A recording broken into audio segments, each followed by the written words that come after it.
일단은 그래서 이번 주에 할 것 좀 간략하게 설명하고 시작할게요. 네. 일단은 1주차 때는 우리가 리눅스 기본적인 그런 활용할 수 있는 방법에 대해서 좀 알아봤잖아요. 근데 2주차에는 이제 그거를 가지고 실제로 쓰는 방법을 배울 거예요. 그래서 지금 오늘 같은 경우에는 일단은 오늘 약간 쉬어가는 느낌이라고 생각하면 돼요.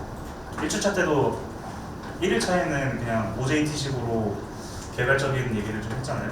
그런 것처럼 오늘도 IT 인프라 관련 그 중에서 특히 우리 하는 주차 쪽 관련해서 설명을 할 거고 1일차 때도 말씀드렸지만 물론 개발자가 개발만 잘 해도 괜찮습니다. 괜찮다고 생각해요. 근데 어쨌든 이 리눅스나 아니면은 이 서버 시스템 이코시스템이라고 그러죠. 이 생태 자체가 물론 개발적인 거랑 상관이 없는 부분도 있어요. 분명히 있는데 엔지니어들이 하는 영역이 있고 엔지니어도 여러 가지 종류가 있어요. OS 엔지니어, 네트워크 엔지니어, 솔루션 엔지니어, 시스템 엔지니어 웨버스도 엔지니어들 각각 다 따로따로 분야별로 다 있어요. 그리고 요즘에는 그렇게 나눠져 있는데 근데 그쵸 엔지니어들이 전문적으로 하는 분야가 분명히 존재를 해요. 우리 일례로 리눅스 할 때 배웠던 쉘 스크립트도 쉘 프로그래머들 전문적으로 하는 사람들 따로 있어요. 진짜 그거를 업으로 삼고 하는 사람들이 있단 말이에요. 그런데 어쨌든 우리가 업무하는 영역에 있어서 어쨌든 우리는 웹 시스템을 하고 있고 이 웹 서비스를 하면서 이 IT 인프라랑도 뗄래야 뗄 수 없는 관계예요. 우리 다 서버 시스템으로 되어 있죠. 우리 서비스 아키텍처 자체가. 그래서 이 IT 인프라 쪽에 대해서도 어느 정도 지식은 필수적으로 필요하고요. 그래서 이쪽 앞으로 2주차 때 할 내용은 이 내용들을 좀 알게 되면은 이 내용들을 숙지를 하게 되면은 이제 물론 우리가 하는 영역이 있고 엔지니어들이 하는 영역이 있지만 우리는 보통 이제 웨버스 DB라고 해서 3티어로 구축을 하죠. 시스템 구축할 때. 근데 그 외에도 서드 파티로 들어오는 것들이 많아요. 그런 것들 하나하나 알아볼 거고 우리랑 같이 일했던 회사들 그 제품 소개 자료나 그런 사례 같은 것들도 조금씩 보여줄게요. 제가. 1회차는 그렇게 되고 중요한 내용은 이제 우리가 지금 어찌어찌해서 수원까지 왔잖아요. 그래서 3개의 커다란 프로젝트가 3번 있었죠.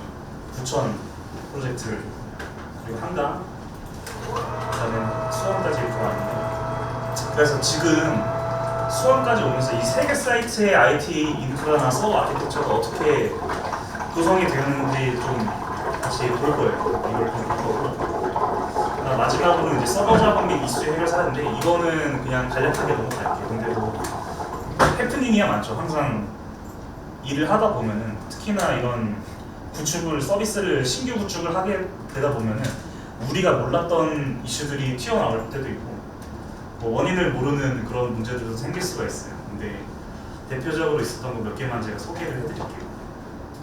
그리고 6일차 때 할 내용은 이제 가장 대표적인 게 3티어로 구축하는 거거든요. 우리 서비스 할 때. 그래서 7일차 때는 아파치 웹서버 가지고 구축하는 거를 직접 해볼 거고요. 근데 여기는 설치하는 방식이 여러 가지가 있어요. 물론 아파치뿐만 아니라 여러 가지 그런 패키지들이 이 설치하는 방법이 다 다른데 그래서 RPM 패키지랑 UM에 대해서는 지난주에 잠깐 봤었잖아요. 그래서 RPM 패키지로 설치하는 방법을 알아보고 반대로 이제 그런 환경이 안 될 때 RPM 패키지를 못 쓰는 환경이 있어요. 못 쓰는 환경에서는 이 소스 모듈을 갖다가 직접 리눅스에서 제공하는 GCC 컴파일러 가지고 C랑 C++로 컴파일러를 해줘야 되거든요. 그 방식과 바이너리 설치하는 방식 이렇게 크게 3가지가 있어요. 근데 주로 많이 쓰는 건 제가 얘기했죠. 디스토로 와치 같은 데서 패키지 같은 거 왜 공개한다고요? 이거 컴파일러 쓰는 것도 좋은데 그건 진짜 여의치 않을 때 그렇게 가는 거고 웬만하면은 OS 배포 하나는 다 기본적으로 들어있다고 얘기를 했죠. 그래서 그거를 활용해야만 빠르게 서비스를 구축하고 실수 없이 컴파일 설치를 하게 되면 실수하게 되는 경우가 많아요. 모듈 하나, 옵션 하나 빼먹으면은 이거를 다시 재컴파일 해야 되거든요. 얼마나 시간 낭비가 크겠어요. 그게. 그래서 보통은 안정화된 버전의 RPM 패키지로 설치를 많이 합니다. 그래서 이 설치 방식들 각각 하나씩 다 해볼 거고요. 그 다음에 두 번째가 이제 아파치 모듈들 주로 많이 쓰는 것들이 있어요. 우리 서비스 할 때 그냥 아파치 기본 세팅만 갖고 쓸 수가 없잖아요.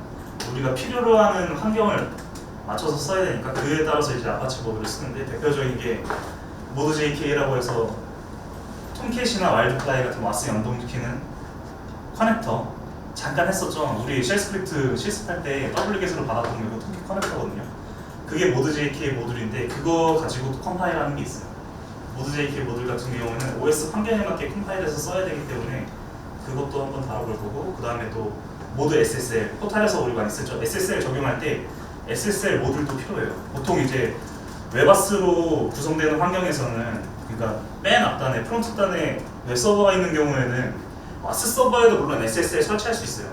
톰캣이나 와일드플라이 와스 직접 와스 자체에다가 SSL을 그냥 컨피그할 수도 있는데, 보통 이제 앞단에 웹 서버가 있는 경우에는 요거를 웹 서버에서 설정을 다 잡거든요. 그래서 그 부분이 있고, 그 다음에 또 많이 쓰는 게 우리 웹소켓 쓰죠. 웹소켓 같은 경우는 방금 앞서서 얘기했던 모드 JK 이런 걸로 연동을 못해요.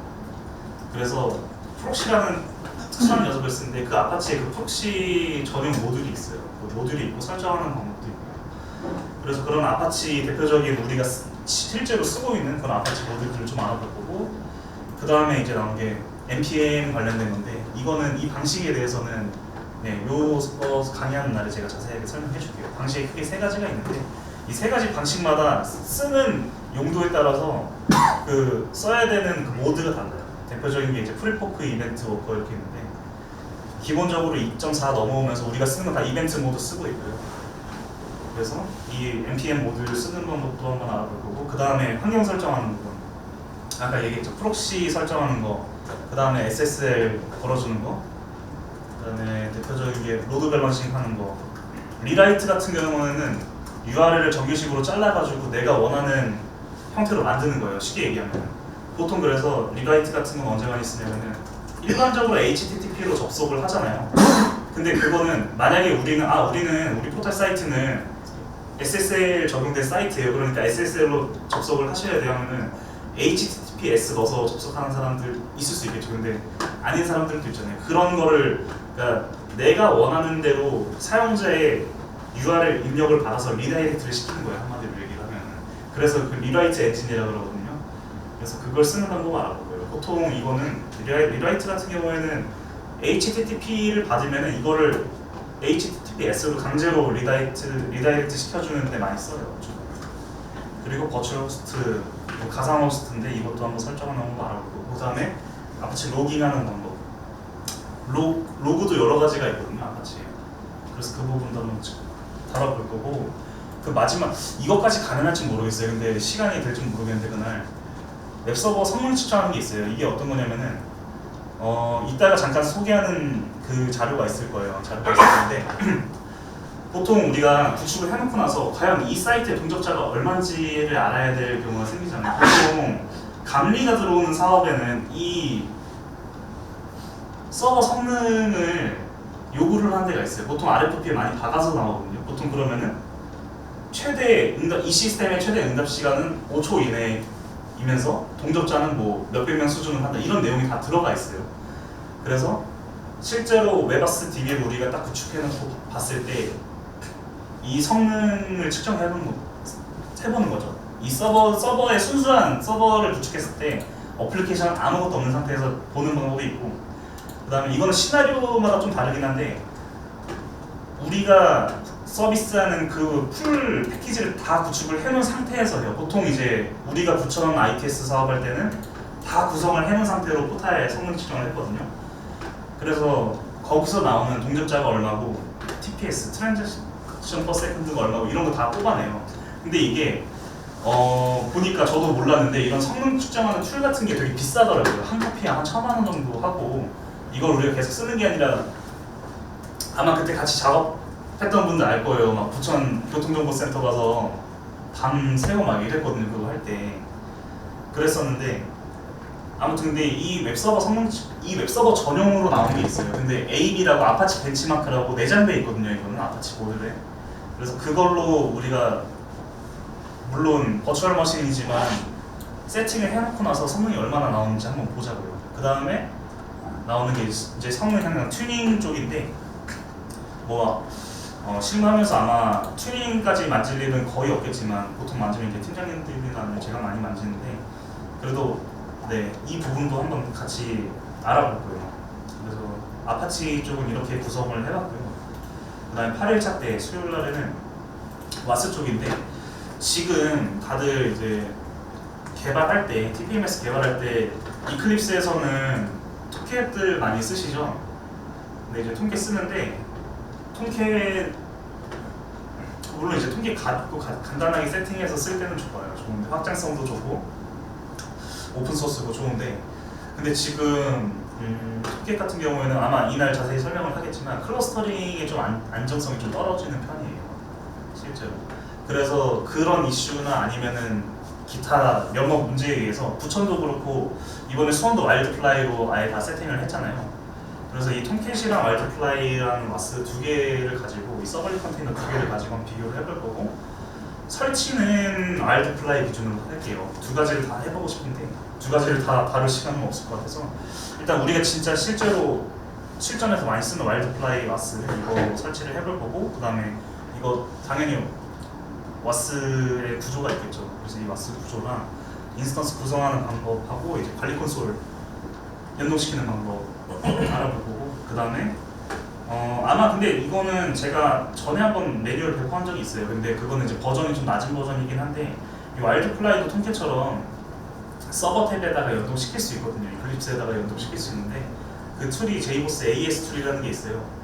그래서 이거를 가지고 이클립스에다가 직접 와일드플라이 한번 연동시켜 볼 거예요. 그 다음에 여기 써있죠. 모드.jp라고 아파치 연동하는 부분이 여기서 들어가요. 아파치 1일차에 세팅해놓고 그 다음에 7일차에 세팅하고 8일차에 와스 설정하면서 이제 7일차 때 세팅해놓은 웹서버에 직접 연동시킬 거거든요. 그 부분 들어있는 거고 그다음에 환경 설정하는 방법이랑 외부 이제 라이브러리 와일드플라이는 보통 톰캣도 그렇긴 한데 와일드플라이 특징이 뭐냐면 얘는 이미 대부분의 라이브러리를 다 들고 있어요. 모듈을 갖고 있는 게 굉장히 많거든요. 그래서 갖고 있는 거 외에 또 별 추가적인 라이브러리가 생겼을 때 추가하는 것만 알아보고 이건 보통 언제 많이 쓰냐면은 우리 시스템은 사실 외부 라이브러리를 추가할 게 많이 없어요. 왜냐면 우리 다 폼 XML로 다 관리하죠. 메이븐 빌드 툴로 다 관리하고 넥서스 가지고 레포지토리 다 관리하죠. 근데 이걸 어떨 때 쓰냐면 외부 라이브러리 같은 경우에는 그러니까 서드 파티 솔루션 업체이기 때문에 예를 들면 신규 솔루션이 들어온다. 최근에는 또 한 번 있었죠. 부천 장원씨는 저랑 몇 번 갔다 와서 알 건데 거기 같은 그러니까 외부 솔루션 업체나 아니면은 우리 프로젝트에서 써야 되는 모델 대표적인 게 어떤 게 있냐면은 DB하마 솔루션 이런 거 같은 경우에는 외부 라이브러리 따로 잡아야 되거든요. 와스에 올리려면은 와스에 로딩 시키는 방법이 있어야 될 거잖아요. 그러니까 그래서 이제 서드 파티 어플리케이션이나 솔루션들 때문에 외부 라이브러리 추가하는 부분이 종종 있어요. 그래서 이 부분도 한번 대표적인 솔루션 몇 개 갖고 한번 해볼 거고 그 다음에 이제 JVM 옵션 설정하는 거랑 튜닝하는 방법 JVM 옵션 설정이랑 튜닝은 이거 되게 정형화돼 있어요. 이거 아마 한 번만 딱 하고 이거는 이제 계속 보존하면서 보면은 크게 이제 고치지 않아도 웬만한 건 다 할 수 있거든요. 그래서 이거 하는 방법도 알아볼 거고 그 다음에 요즘에 수험 때문에 아마 운영 서버 왔다 갔다 많이 하는 사람들은 알겠지만 우리가 그 리눅스 1주차 때 하면서 셀 스크립트 하는 거 간단하게 한번 해봤잖아요. 근데 이거 가지고 실제로 유지 관리할 때 쉘 스크립트를 제공해주는 게 없어요. 거의 보통 이제 톰캣이나 알고로 제공을 해주긴 하는데 되게 심플한 거 있잖아요. 그냥 기본적으로 되어 있는 게 있고 우리가 유지 관리 편리를 위해서 만드는 쉘 스크립트는 또 따로 있거든요. 대표적인 것들 몇 개가 있어요. 근데 이거를 직접 쉘 스크립트를 짜서 한번 돌려보는 거를 한번 해볼 거고요. 그다음에 마지막에 이제 세션 클러스터링이에요. 와스 2대 놓고 과연 이 와스 2대 n개의 와스를 묶었을 때 이게 세션 클러스터링이 맺어지고 실제로 이게 페일오버가 되는지 볼 거거든요. 네, 페일오버 같은 경우 예를 들면 이제 와스 1, 2번이 두 개가 돌고 있는데 1번이 죽었어요. 그랬을 때 와스 1번이 갖고 있는 세션이 2번에서 동일하게 넘어가는지 보는 거거든요. 그래서 이 세션 클러스터링에 대해서도 한번 해볼 거예요. 그리고 실질적인 수업은 9일차가 마지막이고요. 그래서 9일차 때는 여기 나와 있는 이제 DB 관련해서 할 거예요. 그래서 이제 DB 같은 경우에도 마리아DB랑 마리아DB 보통 이제 우리 포탈이나 가상계좌 서비스 그다음에 IRS에서 마리아DB 쓰죠. 그 부분하고 마리아DB도 이것도 그때 1일차 때 알려줬지만 디스트로 같이 셀토스 기본 패키지로 다 포함되어 있잖아요. 마리아DB, MySQL 둘 다 들어있고 근데 우리는 미니멀 iOS 이미지로 설치를 했기 때문에 이거를 마리아DB 쓰려면 별도로 설치를 해야 되는데 되게 간단해요. 그것도 이제 융 통해서 RPM 패키지 설치를 할 거고 근데 만약에 이것도 여의치 않으면은 컴파일 소스 가지고 컴파일을 설치하는 거 바이너리 버전 설치하는 거 이렇게 세 가지로 또 나눠져 있어요. 그렇게 구성이 되어 있고 그 다음에 이제 마리아DB 환경 설정하는 건데요. 마리아DB는 오라클보다 훨씬 더 간단해요. 그래서 이거는 마리아DB 같은 경우에는 진짜 맛배기로 살짝만 하고 넘어갈 거고 메인은 오라클이죠. 우리 주로 쓰는 거. 그래서 뭐 이것저것 제가 생각해서 넣어봤는데 오라클 그냥 기본적인 구조나 DBMS 아키텍처 그 다음에 오라클 관련된 리눅스에서 돌고 있는 그런 프로세스들 알아볼 거고 그 다음에 오라클 설치할 때 윈도우에서는 많이들 설치해 보셨을 텐데 되게 심플하게 돼 있어요. 윈도우에서 설치하는 건 되게 심플하게 돼 있는데 이거를 서버 OS 수준에서 설치하는 방법은 또 달라요. 그래서 이번은 아니죠. 한강 하면서 이 오라클 전문 설치하는 애들 엔지니어들 불렀었거든요. DB 엔지니어들 불렀는데 얘네들이랑 같이 작업하면서 했었던 그런 작업 내역들이나 그 자료랑 스크립트랑 제가 다 갖고 있는 게 있어요. 그리고 최근에도 오늘도 뭐 수원 쪽에 개발 DB 설치할 때도 그 설정 파일 가지고 좀 했는데 그래서 이 오라클을 그 센토스 7 그 서버 클래스 OS에다가 설치를 할 때 어떻게 세팅 잡는지를 한번 알아볼 거예요. 그래서 오라클 설치하면은 보통 이제 리콰이어먼트라고 그래서 얘네는 시트를 아예 줘요. 오라클에서 시트를 주고 그 오라클 설치하는 엔지니어들한테 배포를 하는 거예요. 그걸. 그래서 업체 엔지니어들이 이걸 받아가지고 이 세팅을 OS별로 다 맞추게끔 돼 있어요. OS별로 필요한 패키지들이 다르고 커널 파라미터 세팅하는 게 다르거든요.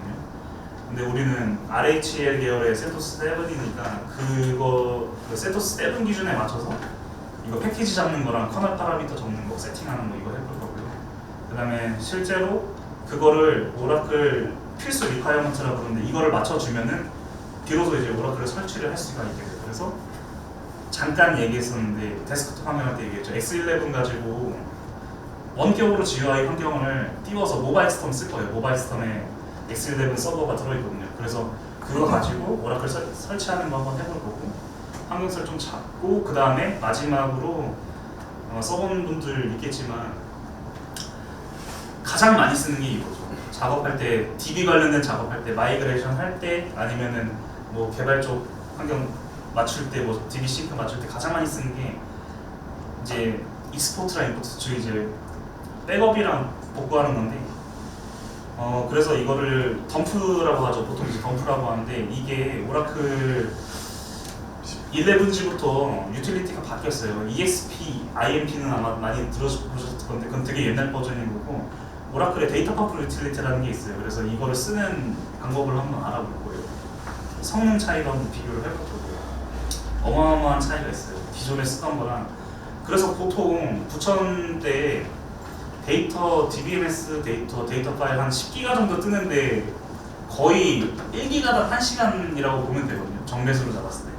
근데 이거를 쓰면 데이터 펌프 쓰면은 그 시간이 거의 한 50분의 1로 줄어들어요.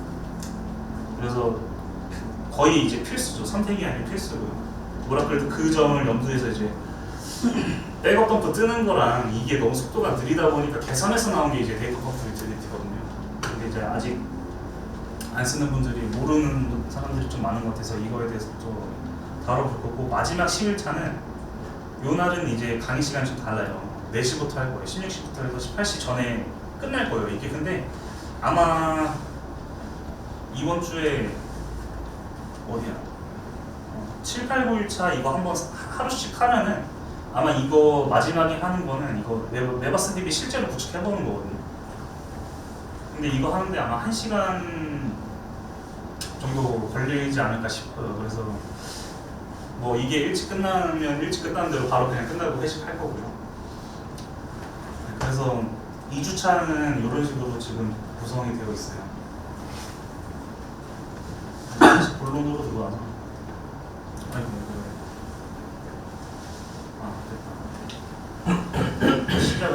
그래서 지금 이 PPT 내용이 담는 게 어떤 내용이냐면은 우리 지금 실제로 사이트들 구축해 놓은 거 있잖아요. 이 사례들을 제가 다 제안서나 아니면 실제 그 있던 거 그 화면을 다 떠와가지고 지금 넣어놨어요. 한번 하나씩 볼게요. 가장 맨 처음이 이제 부천시고요. 부천시 어떻게 구축되는지 한번 볼게요. 이거 화면 다 잘 보이시나요? 네, 이게 사이즈가 커가지고 네. 일단 한번 볼게요. 지금 보면은 이거 실제로 우리 ITS 할 때 이거 제출 발표 자료 중에서 이거 제안 요청서거든요. 그걸 제가 따온 건데 그럼 구성이 어떻게 되는지 한번 볼게요. 이제 맨 위에는 이제 외부 연계 시스템이고 그 다음에 이제 밑에 있는 게 여기 보이죠? VMware라고 이제 되어 있어요. 잠깐만 이게 화면이 너무 작아서 제가 확대하면서 보여줄게요. 보면은 크게 지금 봤을 때 부천 같은 경우에는 개발 서버군이 이렇게 쭉 있어요. 그래서 여기 살펴보면은 웹 서버 2대 있죠. 웹 서버 2대 있고 그다음에 이제 와스 서버 2대, AP 서버 1대, DB 서버 1대 이렇게 구성이 되어 있는데 여기 보면은 개발 서버도 이중화를 해놨어요. 제가 그거 지난주에 이거 잠깐 사례 들 때 한번 보여줬었는데 보통 이제 그래서 개발 서버도 이중화하는 거에 대해서 되게 의구심 가는 사람들이 있을 거예요. 근데 왜 이렇게 하냐면은 환경을 최대한 똑같이 만드는 거예요. 왜 그게 지금 이번에도 수험하면서도 문제가 됐었는데 이게 환경이 똑같은 환경이 없잖아요. 그럼 이거를 재현을 하려면은 서비스 중에 운영해서 할 수가 없잖아요. 그래서 너무나도 당연한 얘기인데 그래서 처음에 저희가 통합 발전 받아서 하드웨어 들고 들어갈 때부터 이미 그냥 이중화를 할 걸 다 개발 서버까지 다 이거를 생각을 하고 들어가는 거거든요. 다 계산을 해서 들어가는 거고. 그래서 보다시피 지금 부천 같은 경우는 거의 개발 서버를 되게 활발하게 많이 쓰는 편이에요. 다른 사이트들에 비해서. 그래서 지금 개발 서버에 웹 서버 2대 있는 거고 여기 보면은 그래서 구성도를 잠깐 보면은 이런 식으로 지금 여기에 올라가는 그냥 소프트웨어 레벨까지도 간단하게 돼 있어요. 이건 김상 차장님 이런 스타일로 다 그리신 거거든요. 아마 와스 서버 같은 경우에는 부천은 와일드플라이 있습니다. 그래서 와일드플라이가 제이보스예요. 와일드플라이 상용화된 버전이 제이보스 EAP 시리즈로 하는데 그래서 제이보스는 와일드플라이라고 생각을 하시면 되고 이건 좀 업데이트가 안 되는데 부천 같은 경우에는 JDK 원래 1.7이었어요. 1.7이었는데 이게 ITS 사업하면서 이거 아까 네, 웹서버 할 때 잠깐 얘기할 기회가 있을지 모르겠어요. 이게 원래 되게 웃긴 게 아파치도 버전이 낮았고 JDK도 버전이 낮았어요. 이게 웹소켓을 도입을 해야 되는데 이게 이슈 해결 사례 중에 하나예요. 지금 얘기하는 게 어떤 문제가 있었냐면은 아파치 버전이 낮고 JDK 버전이 낮아서 웹소켓을 못 올리는 거예요. 근데 이거를 운영 환경에 가기 전에 개발을 했으니까 개발 서버에 넣어서 테스트를 해봤을 거 아니에요. 근데 하는데 웹소켓이 하나도 안 도는 거죠. 아마 기억하는 분들 있을 거예요. 근데 그래서 어떻게 했냐면은 지금 여기 OS 버전까지는 안 나와 있어요. 근데 부천 같은 경우에는 좀 구축한 지 2016년 말에 했으니까 그래도 꽤 됐죠. 16년 1월에 시작한 프로젝트니까 그때 당시에 센토스 6.8 버전이었어요. 근데 센토스 6.8 버전에 기본 아파치 패키지는 2.2 버전이었어요. 그러니까 웹소켓 호환 모듈이 나오기 전에 버전의 아파치거든요. 그래서 무슨 짓을 했어야 됐냐면은 아파치를 원래는 센토스 6.0 버전에 2.4 버전 못 깔게 됐어요. 근데 이거를 레드 패키지를 우회적으로 받아서 2.4 버전으로 그냥 커스텀하게 업데이트를 다 한 거예요. 그래서 6.8 버전 왜냐면 안 그러면 OS까지 다 갈아버려야 되니까 7 버전을 다 올리고 해야 되니까 그런 걸 감수할 수가 없었으니까 아파치 버전을 올리는 방법을 찾아서 2.4 버전으로 다 올렸고요. 그 다음에 와스 서버 같은 경우에 JDK는 상대적으로 쉬웠어요. 1.7에서 1.8, 1.7, 1.8 정도의 버전 차이는 호환이 큰 문제 없이 되더라고요. 그래서 좀 어려웠었는데 부천에 ITS 열 때 좀 가장 큰 이슈였죠. 그게 웹소켓 때문에 지금도 웹소켓이 문제가 되잖아요. 근데 아파치 2.4 버전 밑에서는 돌아가지 않는 이슈가 있어서 그때 한번 되게 고생을 했던 적이 있었습니다. 그랬고 지금 이어서 설명을 해보면 이제 AP 서버라고 있잖아요. 이건 AP 서버가 뭐냐 아는 분들도 있겠지만 어플리케이션 서버예요. 주로 뭐가 올라갈까요? 이거 서드 파티 어플리케이션에 올라가는 서버예요. 서드 파티 어플리케이션이라고 하면은 여기 써 있죠. 보이는 리포팅 뭘까요? 이거 클린 리포트 서버, 리포트 서버가 여기 올라가요. AP 서버에 클린 리포트 서버가 이렇게 올라가고, 그 다음에 여기 되겠죠. 빌드, CI, 제가 한번 얘기했죠. 컨티뉴어스 인티그레이션이라고 해서 지속적인 통합, 허드슨 빌드 툴이 여기 올라갑니다. 그래서 이제 부천 같은 경우에는 허드슨이 다 구축이 되어 있기 때문에 되게 배포하고 관리하는 게 되게 편하죠. 겪어본 사람들은 알 거예요. 되게 이 툴이 얼마나 강력한지를. 물론 장단점이 있긴 한데 사람의 실수를 줄일 수가 있거든요. 빌드 툴 쓰면. 그런 식으로 되어 있고, DB 서버 같은 경우에는 오라클 11G 들어가 있어요. 근데 앞서 여기 있는 거 설명을 하겠지만, 여기 같은 경우는 개발 서버, DB 서버 별도로 이렇게 두고 개발기 아예 따로 나눴어요. 그래서 DB 서버까지 이렇게 개발 VM웨어 서버는 이렇게 쭉 구축이 되어 있는 거고. 한번 볼게요. 지금 그래서 구성이 되어 있는 게, 지금 여기에 파란 색깔 라인 쭉 따져 있는 거 보여요. 이게 중간에 노란 색깔, 이게 우리 개발 서버 같잖아요. 여기 파란 색깔 라인 따져 있는 게, 요게 뭐냐면, 요게 공단망 이꼴 ITS망이에요. 이게 어떤 망이냐면은, 그러니까 도시공사 내부망이라고 보면 돼요. 부천도시공사의 내부망이 있어서, 그러니까 요거는 여기 봐봐요. 인터넷망 따로 있죠. 이거는 진짜 우리가 알고 있는 공중망이에요. 여기 보면은 주차 관제하는, 이거는 뭐 PC인데 사실 우리는 여기 없죠. 인터넷망 안 타고 내부망이 있습니다. 관제사들 보는 거. 근데 이거는 제한서 거라서 이렇게 되어 있는 건데, 아무튼 공영주차장, 노예 주차장 있잖아요. 노예 주차장들 다 VPN으로 연결돼 있어요. VPN 서버랑 클라이언트로. 그래서 ITS 사업할 때 주차장에 가보면은 이 스위치 같은 거 있거든요. 이게 뭐냐면은 하드웨어 VPN 단말기예요. 그래서 도시공사 서버실 안에 그 VPN 서버 장비가 있고, 각 주차장들마다 그 스위치가 하나하나씩 다 있어요. 모든 노예 주차장, 무인 주차장에 다 들어있어서 그 VPN을 통해서 이제 들어올 수 있게 됩니다. 뭐 거주자 주차 같은 경우에는, 부천은 특이한 게 업무가 더 많죠. 이제 지금 뭐 공용만 알고 있는 분들도 있는데, 부천은 거주자 견인 단속 많죠. 그 중에서 이제 거주자나 아니면은 여기에는 좀 빠져 있는데, 포탈이 아니라 예전에는 PMS라 그래서 도시공사의 홈페이지가 따로 있어요. 부천도시공사는 거기에 TPMS 들어오는 그 게이트웨이가 있거든요. 거기서 거주자 주차 신청하거나 아니면은 뭐 정기권 하거나 견인 요금 조회하고 이런 페이지가 있는데, 그 부분이고, 포탈은 우리 구축했던 통합주차 포털, ITS 때 구축했던 거죠. 그게 있는 거고, 환경정보랑 공개 시스템, 이게 뭐냐, 한눈의 시스템 아마 아는 사람 거의 없을 것 같은데, 경민 씨는 알죠? 한눈의 시스템? 네. 그때 같이 했었죠. 아무튼 부천 같은 경우에는 이따가 더 이제 서버 리스트는 보여주겠지만, 서버가 굉장히 많아요. 우리가 관리해야 될 것도 많고, 근데 그 중에 하나예요. 환경정보랑 날씨정보 제공해주는 그런 시스템이 있고, 정보공개 시스템도 따로 있죠. 우리 뭐 인포오픈 따로 있고, 그 다음에 이제 대표적인 외부 연결 같은 경우는 카카오. 경민 씨가 진짜 고생했던 거. 경민 씨가 혼자서 그거 다 했어요. 카카오. 네, 대단하죠. 그렇게 돼 있고, 인터넷망 설명을 이렇게 됐네. 아무튼 이 내부망이 있어요. 이 ITS망이라고 해서 도시공사에서만 쓸 수 있는 그 특수한 내부망이 있고, 이 내부망 같은 경우에는 부천은 자가망이라고 해서 인터넷 사업자들이 원래 망을 다 깔잖아요.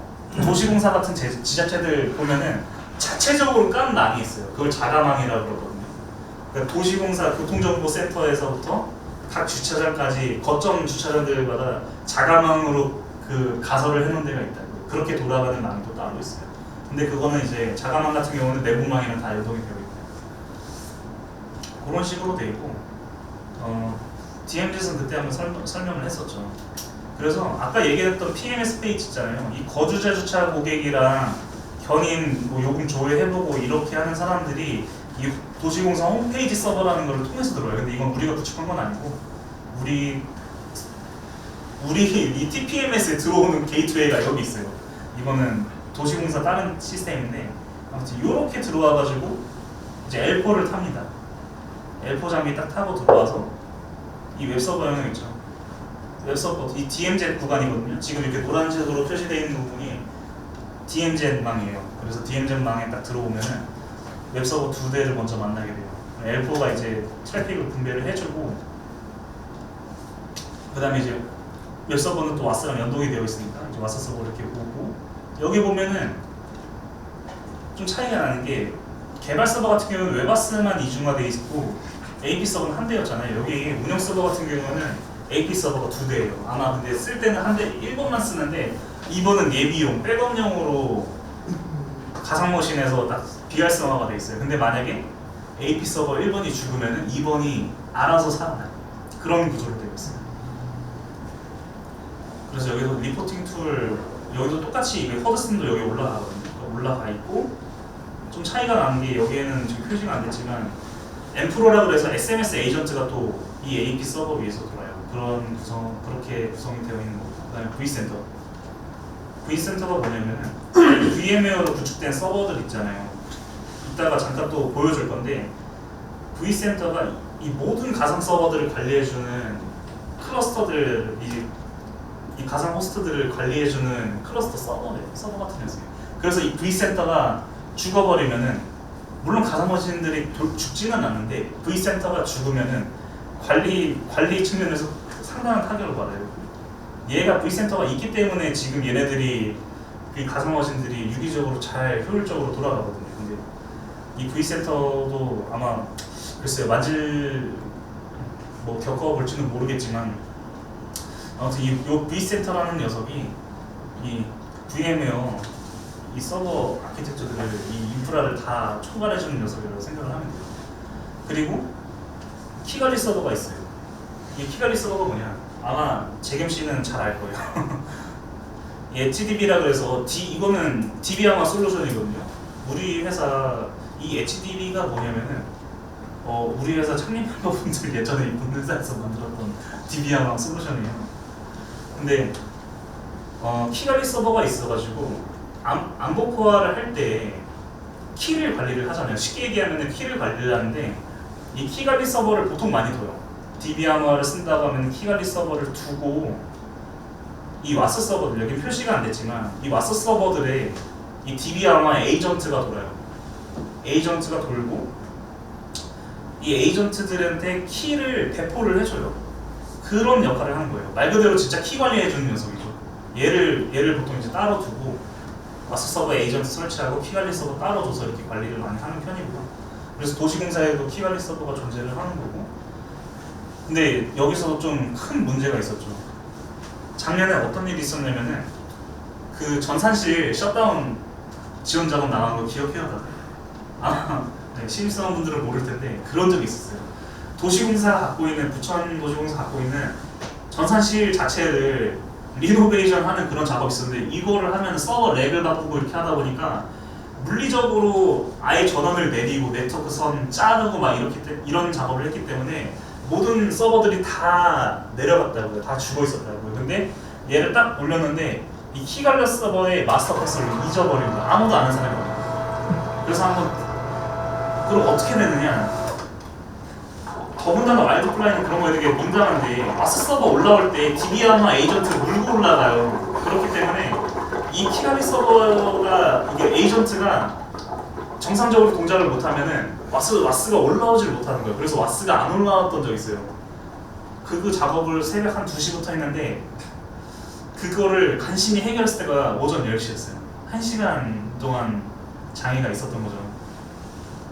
그래서 아무튼 이 키관리 서버라는 녀석은 굉장히 중요한 녀석이, 여기서 모든 걸 다 암호화할 때 쓰는 키들 다 관리하고 에이전트들 정책 배포하고 이런 것들 다 관리하기 때문에, 제 관리 포인트를 잃어버리는 순간 진짜 이거는, 그런 시스템은 언제 시험 폭탄이 터질지 모르겠어요. 되게 민감한 그런 서버고요.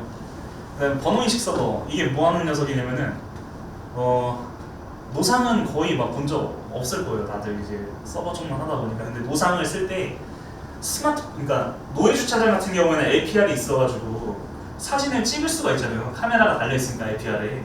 그래서 루프 밟으면은 앞에 플레이트 인식하고 나갈 때도 뒤에 거 인식하고 이렇게 하는데, 근데 스마트폰은 그게 없잖아요. 그러니까 스마트폰용 엔진이라고 합니다. 스마트폰 또는 이제 웹용인데, 이 번호인식 엔진 하나에 한 1,000만 원 하는 거거든요. 근데 얘 기능이 딱 스마트폰으로 사진 찍으면은 자동차 번호판 찍으면은 그거 딱 인식해가지고 스트링으로 어플리케이션한테 떨궈주는 역할을 하는 거고 그 역할을 하는 애가 번호 인식 엔지니어예요. 물론 근데 그것만 하진 않죠. 안에 사진 인식했던 결과들 로그들 쭉 다 담고 이렇게는 하는데 근데 이거는 노상 전용으로 쓰는 거예요. 노상 주차 어플리케이션에서 전용으로 쓰는 번호 인식 엔진 돌려주는 서버가 있고요. 그다음에 분석 서버. 이거는 통계 DB인데 사실 이거는 뭐 그림이 이렇게 표현된 건데 아무튼 분석 서버는 별도로 없어요. 그냥 DB만 하나 딱 있는데 그건 그렇고 여기 보면은 DB 서버가 두 개로 찢어져 있죠. 네. 여기 이제 마스터 슬레이브 되는데 이 표현은 잘못된 거고요. 왜 잘못됐냐고 얘기를 하면은 원래 그게 맞아요. 이제 보통은 한강도 그렇고 수원도 그렇고 HA라고 그래서 하이 어베이러블리티라고 하죠. 근데 그건 어떻게 하냐면은 말 그대로 이제 고가용성이라고 해서 마스터랑 슬레이브 두고 마스터가 죽었을 때 슬레이브가 살아나서 마스터가 하던 그 태스크를 정상적으로 할 수 있게 해주는 거예요. 쉽게 얘기하면. 근데 부천 같은 경우에는 이건 오라클 솔루션이에요. 이거는 오라클 버전도 여러 가지가 있는데 그 라이센스 그 비용이 더 세요. 근데 얘는 RAC라 그래서 액티브 모드예요. 둘 다 결국에 어떤 액티브 뭐냐 말 그대로 마스터 슬레이브 이런 구조가 아니라 하나가 살아있으면 하나가 그냥 쉬고 있는 게 아니라 얘는 말 그대로 액티브는 둘 다 돌고 있는 상태인 거예요. 근데 물론 얘도 어느 정도의 HM은 가능한데 아무래도 좀 위험성이 좀 더 있겠죠. 근데 왜 이렇게 되었냐? 이거는 우리가 구축한 건 아니고 부천 같은 경우에는 이 오라클 DB가 그러니까 TPMS가 쓰는 오라클 DB가 도시공사의 메인 오라클 DB거든요. 이 안에는 모든 도시공사의 중요한 시스템이 기반 시스템이 다 연결돼 있어요. 뭐가 있냐면은 저 CCTV 서버 같은 거. 교통정보센터 가본 사람들 알죠? 거기 쫙 이제 CCTV를 다 있어서 거기에 나오는 CCTV 그 시스템 그 서버들 데이터 여기 다 들어가고 그다음 BIS라고 버스 정보 시스템도 여기 다 들어가고 우리 시스템도 여기 있고 뭐 환경정보 시스템, 뭐 정보공개 시스템 이거 전부 다 여기다 들어가 있거든요. 그러니까 이 안에 제가 알기로 한 6개, 7개의 시스템이 같이 쓰고 있어요. 그래서 이 DB는 백업이 돌고 있기는 한데 실시간 백업은 아니고 얘가 만약에 죽으면은 그냥 부천 도시공사는 아마 끝날 거예요. 되게 민감한 DB예요. 그래서 DB 작업할 때 부천은 특히나 더 신경을 많이 써야 되고요. 물론 인스턴스는 쪼개져 있지만 그래도 어느 한쪽이 영향을 받으면은 다른 인스턴스도 충분히 영향 받거든요. 그래서 되게 민감한 DB 서버가 있고요. 그 다음에 이제 나스 서버. 우리 아마 와스 할 때 NFS는 직접 한번 해볼 거예요. 이게 나스 서버가 우리 NFS 네트워크 파일 시스템 쓰는 그 서버거든요. 도시공사 같은 경우는 여기 이제 10테라짜리가 들어있어요. 그래서 되게 빵빵해요. 사진 데이터나 아니면은 저 엑셀 파일들 그 다음에 리포팅 파일들 이런 것도 다 여기 들어가거든요. 번호 인식한 파일도 여기다 들어오고요. 그런 나스 서버가 존재를 하고 그 다음에 ITS 하면서 신규로 했던 거 우리 회사가 처음 구축한 주차 포탈 서버도 여기 같이 들어있어요. 근데 많이 다릅니다. 지금 TPMS 쪽 주차 관리 시스템 쪽 들어가는 서버 그 DMZ망이랑 그러니까 저는 이제 넘버가 그러니까 151번 DMZ망이 있고 152번이 있어요. 152번 DMZ망이 신규로 도시공사가 도입한 망인데 여기에 지금 포탈 운영 서버가 돌고 있고 포탈은 개발 서버가 따로 없어요. 그래서 웹 서버 2대 이렇게 이중화되어 있고 마찬가지로 와스 2대 여기에 포탈 DB 서버 2대라고 되어 있는데 사실 이거 제안서가서 이렇게 되는지 모르겠지만 포탈도 DB 서버는 이중화 안 돼 있어요. 마리아 DB 하나로 쓰고 있고요. 네. 부천은 이런 식으로 구성이 되어 있어요. 근데 제가 지금 생각해도 부천만큼 이제 사이즈가 큰 그런 데는 보지 못했던 것 같아요. 아무튼 그래서 아마 주로 이제 부천 같은 경우에는 유지보수팀 1팀에서만 거의 지금 전담을 하고 있어서 나머지는 모를 텐데 그래도 우리 히스토리가 이렇다는 걸 보여주고 싶어서 부천 한번 이제 소개를 해봤고요. 그 다음에 이제 한강공원 주차장이거든요. 한강 같은 경우는 아까보다는 그래도 좀 심플하죠. 근데 심플해 보이는데 심플해 보이는데 사실 진짜 저는 한강 하면서 아주 그냥 끝을 경험했어요. 이 인프라 작업의 끝을 경험했는데 왜 그러냐면은 그 한강 같은 경우에는 여기 보이죠? 서울 IDC라고 이게 상암동 클라우드 센터라고 해서 이 데이터 센터가 존재해요. 근데 이 데이터 센터는 작업을 우리 하고 싶은 대로 그냥 우리 뭐 푸티나 뭐 이런 거 막 그냥 붙어서 할 수가 없어요. 들어갈 때마다 뭐 신분증 내고 이거 사인 해가지고 무슨 목적으로 왔는지 밥 먹는 시간이 아니 세상에 공무원이 밥 먹는 시간 11시 반부터 1시 반이 2시간 동안 밥을 먹어요.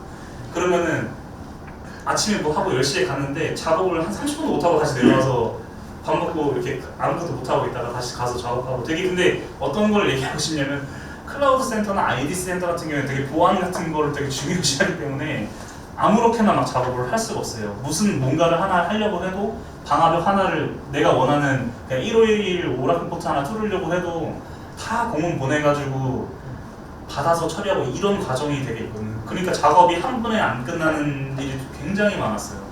세팅하는 시간도 오래 걸리고요. 그러니까 제가 소개했죠.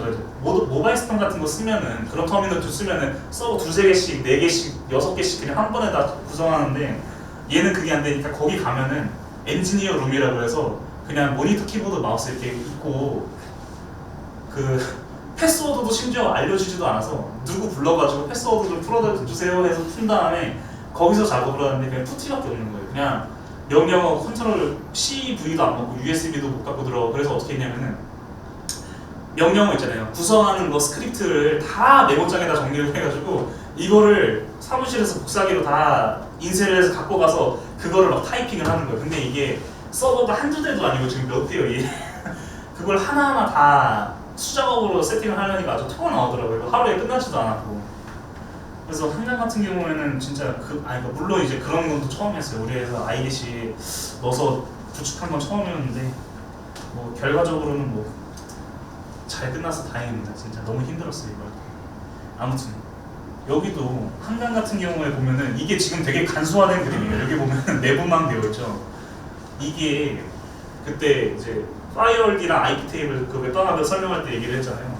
이 방화벽이 몇 점으로 되어 있는지 도대체 나는 그 구조가 있어요. 그 유지보수하는 애들이 보여주는 구성도가 있는데 아니 그 그림이 너무 막 얼기설기 얽혀서 무슨 전기 배전망도 아니고 되게 복잡하더라고요. 막 방화벽이면 4중, 5중 막 이렇게 다 그냥 둘러치고 매치고 그냥 할 수 있는 모든 걸 그냥 거기다 다 쏟아다 박아놓은 것 같았어요. 아무튼 여기 보면은 일단 기본적으로 내부망 되어 있는데 이 앞단에 인터넷망에서 여기 내부망 오는 것까지 방화벽이 한 2개인가 3개가 2중, 3중 쳐져 있고요. 내부망 들어와서 백번 스위치죠. 스위치 들어와서 방화벽 거치고 그 다음에 다시 웹방화벽 거쳐서 L4 오면은 우리 시스템이 있어요. 그러니까 앞단에 그 아우터만 몇 개인지 셀 수가 없더라고요. 아무튼 되게 복잡한 시스템이고 뭐 근데 이 앞단까지는 우리가 알 필요가 없죠. 알 수도 없고 되게 알고 싶었어요. 이 구조를 알고 싶어서. 왜냐면은 그때도 웹소켓 이슈도 있고 막 통신 뭐 안 되고 이런 것들이 있었거든요. 타임아웃 나고 정상기들 제대로 뭐 안 붙고 이런 이슈가 있어서 이걸 되게 까보고 싶었는데 안 까보길 잘한 것 같아요. 아무튼 여기도 부천처럼 마찬가지로 네, 개발 서버분이 존재해요. 근데 여기는 한강 같은 경우에는 개발 서버분에 딱히 큰 세팅이 되어 있진 않아요. 그냥 거의 껍데기처럼 예비용으로 쓰고 있고 여기도 웹 서버 2대. 이거는 지금 부천 거 아마 그대로 갖고 와서 이런 건데 한강 들어올 때부터 아파치를 2.4 버전을 기본으로 넣었고요. 왜냐면 여기 리눅스 버전이 RH의 레드 리눅스 7.7이라고 해서 우리 지금 실습하는 센토스 7이랑 거의 그냥 네, 형제 OS라고 보면 돼요. 그래서 이제 이때부터 우리가 센토스 기반의 그 7버전 OS 넣으면서 아파치가 기본 2.4가 됐고요. 그 다음에 뭐 JDK 같은 경우는 이때부터 이제 1.8 기본으로 들어가고 여기 JBoss라고 돼 있는데 와스 서버는 JBoss 하려다가 최신 와스 들고 오라고 해서 와일드플라이를 못 쓰고 톰캣 9이 들어가 있어요. 한강 같은 경우 그렇게 돼 있고 여기도 똑같이 AAP 서버에 리포팅 툴 있고 허드슨 있고 DB 서버 오라클 11G라고 되어 있는데 11G 아니고요. 이 클라우드 센터 애들이 최신 버전 갖고 오라고 해서 오라클 19C를 넣는데 수원도 19C 쓰잖아요. 19C를 이때부터 쓰기 시작한 거예요. 가장 최신 버전의 오라클이죠. 아무튼 개발 서버는 간단히 넘어갈게요. 근데 일단 여기도 마찬가지로 운영 같은 경우에는 여기 지금 표시가 없는데 그러니까 차이점이 뭐냐면은 지금 부천 같은 경우에는 얘 보면은 지금 DMZ이라고 해서 DMZ 설명을 해줬죠. 이제 이 DMZ 구간이 있고 내부망 구간이 있는데 한강은 그냥 싹 다 내부망이에요. 얘는 DMZ이 없어요. 없는데 DMZ이 없고 그냥 바로 그냥 다 내부망이에요. 내부망으로 구성되어 있고 웨버스 다 이중화 되어 있고 가상화. 여기 같은 경우에는 지금 여기 1번, 2번, 3번이 이 호스트 서버예요. VM의 호스트 서버라고 해서 얘가 물리적인 서버 하나예요. 하나. 물리적인 서버 하나. 그렇게 해서 총 물리적인 서버, 개발 서버까지 4대가 들어가 있고 뭐 결제 연계 서버 이거는 뭐 IRS인데 여기는 표현이 잘못됐죠. 얘는 이중화되어 있지 않아요. 하이패스 서버랑 IRS 서버인데 한 대로 되어 있습니다.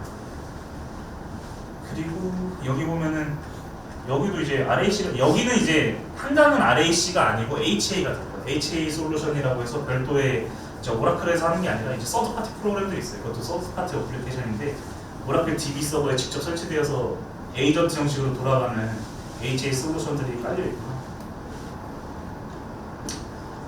그래서 저 되게 신기한 게 진짜로 그거를 한번 테스트를 해봐야 되잖아요. 오라클 엔지니어들이랑 우리 DB 서버 그거 설치하는 날에 해볼 건데 해보지는 못해요. HA는 해보지 못하는데 그 스크립트들이 있어요. 보면은 진짜로 그냥 DB 서버 측정하고 한 대 죽여봤거든요. 그 백업 DB 서버가 지가 알아서 살아서 잘 돌더라고요. DB도 안 끊기고 커넥션도 그런 식으로 되어 있습니다.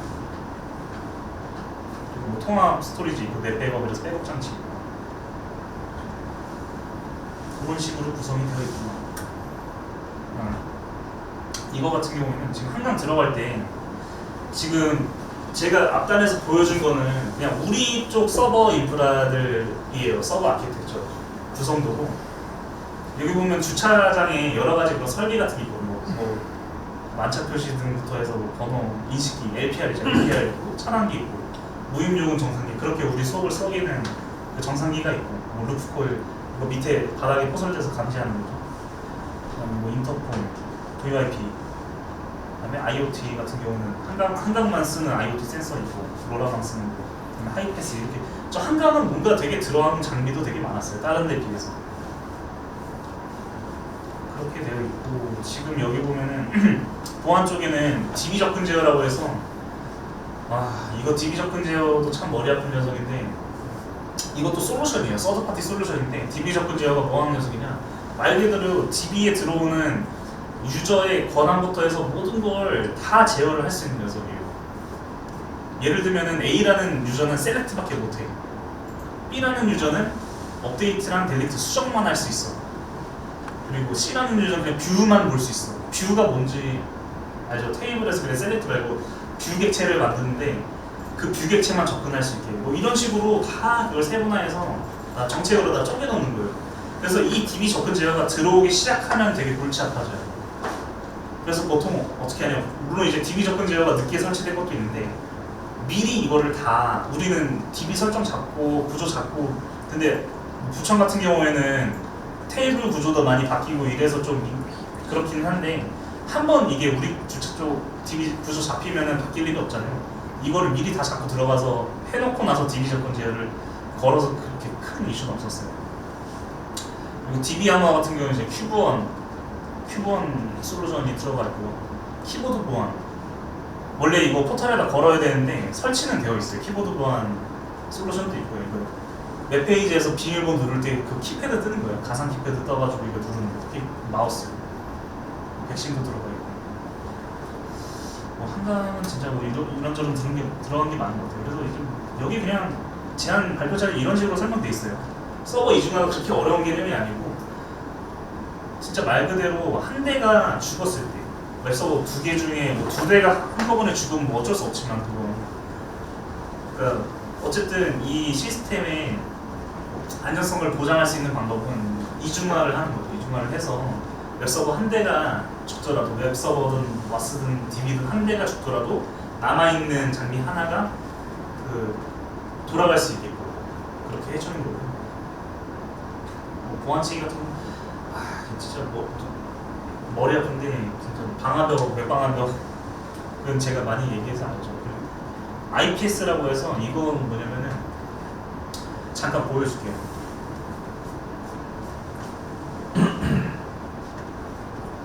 이게 아마 이거 보통 웹방화벽 제가 잠깐 이거 설명해줬었죠. 우리 사내 개발 서버에 있는 트러스가 요즘에 트렌드가 이 웹방화벽에 저 IPS 기능을 넣어서 들어오는 거거든요. 여기 보면은 IPS라는 녀석이 있어요. 이거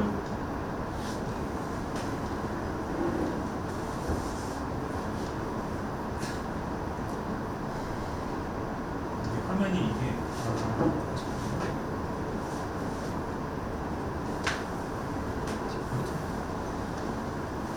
정책이 다 불러나오겠다. 이 IPS라는 녀석이 뭐하는 녀석이냐면은 그 한마디로 접근 탐지를 하는 녀석이에요. 어떤 행위에 대해서 그 우리 서버로 들어오기 전에 웹방화벽을 거치잖아요. 웹방화벽에서 어떤 그런 인터넷상에서 일어나는 그 트래픽의 행위에 대해서 이거를 트래픽을 탐지를 하고 제어를 하는 그 정책을 매겨주는 녀석이거든요. 여기 보면은 그래서 그 여기에 정책으로 설정되는 애가 있어요. 예를 들면 이게 디도스 이런 거, 디도스, 본넷, 원, 스파이웨어, 쉘코드라고 돼 있잖아요. 이게 뭐냐면은 쉘코드 되게 위험한 녀석이에요. 이게 쉘코드 같은 걸로 이제 해킹할 때 많이 쓰거든요. OS 윈도우가 특히 취약한 게 이게 쉘코드인데, 아무튼 그런 것부터 시작해서 이 IPS라는 녀석이 있음으로 인해서 이런 것들을, 이런 행위나 이런 것들을 다 탐지를 해서 다 걸러줘요. 웹방화벽이. 요즘 트렌드가 그래서 이제 IPS 원래 예전에는 장비 따로 있으면 모르겠는데 요즘에 다 웹방화벽 안에다 기능으로 다 추가돼서 나오더라고요. 그런 게 있고, 뭐 DB 접근 제어, DB 아마 키보드 보안 이런 거. 그 다음에 요거 같은 경우에는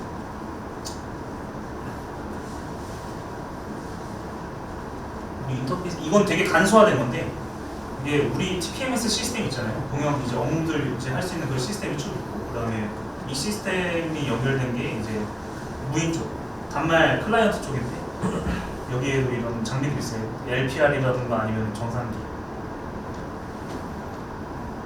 이건 되게 간소화된 거예요. 그래서 어쨌든 우리는 우리 시스템 서버 쪽 아키텍처도 있지만 이 단말 쪽에 대한 그런 구성 자체도 우리가 다 들고 가기 때문에 그 정도 알면 될 것 같고요. 그 다음에 이제 수원입니다. 수원은 되게 좀 많이 복잡한데, 그리고 그림이 너무 복잡합니다.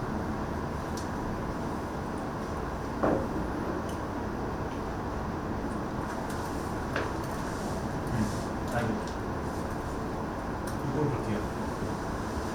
이게 지금 수원 우리 제안서에서 제가 직접 따온 거거든요. 여기 보면은 그림이 아까 거보다는 좀 약간 더 깔끔한. 보면은 수원 같은 경우에도 이제 DMZ 영역이 있어요. 이제 여기에다가 이제 웹서버나 저 SMS나 이제 결제 서버 이렇게 두는 건데, 지금 우리 실질적으로 웹서버 있죠. 근데 SMS 서버도 있어요. SMS 서버도. 결제 서버는 따로. 그래서 이렇게 DMZ 영역이 있고, 내부 사용자 단. 이 내부 사용자 단이 그거예요. 저거 관제사들 쓰는 그 네트워크 대역을 여기를 하는 거예요. 되게 간소화되어 있네. 서버 가서는 여기에 이제 실질적으로 와스랑 DB랑 이런 것들 들어가거든요. DB는 여기 오른쪽으로 빠져있네요. 서버 가서는 그래서 AP 서버 같은 거, 와스 서버, 내부망, 인터널망이에요. 인터널망이 다 들어가는 거고, 여기도 보다시피 이거 공중망이거든요. L2 스위치 들어오면은 여기 방화벽 거쳐서 IPS 여기 따로 있네요. 이게 아마 웹방화벽일 거예요. 웹방화벽 거쳐서 여기 따로 있네요. IPS랑 웹방화벽 같이 있는데, 아무튼 여기서 또 방화벽 거쳐가지고 들어와요. 내부망. 그런 식으로 돼 있고, 부천도 마찬가지인데 CCTV 회선도 따로 있거든요. 부천도 그렇고 한강도 그렇고 따로 있어요. 그래서 주차장에 있는 그런 CCTV랑 웹캠 그것들 트래픽 올라오는 망이 또 따로 있고, 그 CCTV 서버를 그래서 또 따로 둬요. 지자체들이. 그래서 그 망에 대한 얘기인 거고, 그걸 좀 이제 이거는 이제 여기 보면 소프트웨어 구성들하고 되어 있는데 사실 이건 하드웨어 구성들에 가까워요. 서버들 구성들에 가까운 거고, 여기도 이제 개발 서버가 있는데, 네, 개발 서버는 따로 있고 가상 서버, 운영 서버는 따로 이렇게 두고 있어요. 여기도 이제 오라클 CBC라고 되어 있는 오라클 19C 쓰죠. 센토스 7 버전이니까. 그래서 이 구성도 같은 거는 아마 이제 그럴 거예요. 이제 어느 정도 그냥 개발적인 거를 설명을 해줬으니까 이제 뭐 네트워크 구성도는 거의 네트워크나 아니면은 서버 시스템 구성도는 이제 김상 자신이 많이 그리시니까 그걸 보더라도 거의 이런 식으로 많이 그리시거든요. 제가 앞서서 보여줬던 그 서버 아키텍처처럼 구성이 되어 있고, 근데 이거를 이제 머리 쓰게 되면 대략적으로 이제 제한성은 뭐 어떻게 들어간지 알겠죠. 서비스 어떻게 올려야 될지도 알고. 그래서 이거는 그래서 보통 우리는 제안서에서 볼 게 RFP 우리가 실질적으로 구축해야 될 그 구현해야 될 그 태스크들 쭉 RFP 다 나와 있죠. 그거 보고 기능들 보고 제안서에서는 보통 이제 3장이에요. 3장 기술 및 기능. 요 파트에 이런 내용들이 다 나오거든요. 서버 구성은 어떻게 할 거고, 소프트웨어 어떤 것들 패키지 어떤 거 들어갈 거고.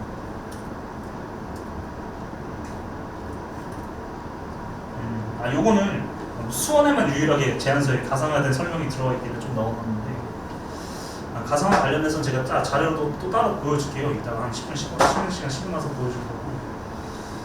아무튼 이게 가상화라는 게 진짜 편리한 것 같아요. 아마 지금 우리는 피부로 와닿는 거는 뭐 얼마 없겠지만, 이게 가상화 기술이 나옴으로 인해서 진짜 수많은 그 일을 되게 효율적으로 할 수 있게 되죠. 근데 이 가상화에 대한 얘기는 제가 이따가 여러 가지 지금 가상화 플러스에서 클라우드 얘기도 잠깐 할 건데, 그때 제가 10분 쉬고 나서 제가 얘기를 할게요.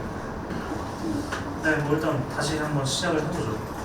아무튼 이제 뭐 제안서도 그렇고 주로 그런 구성도 같은 거 매일 받아보다 보면은 아마 이제 프로젝트 하면서 이런 거 많이 보게 될 거예요. 그래서 이제 이런 그림 봐도 당황하지 마시고 제가 설명해줬던 거 잘 기억하면서 보면 뭐 크게 뭐 문제 없을 거예요. 뭐 그림은 말 그대로 구성도고, 여기에 들어가는 구성되는 그 요소들은 우리가 이번 주 내내 한번 다뤄볼 거니까 그렇게 기억을 하시면 될 것 같고요.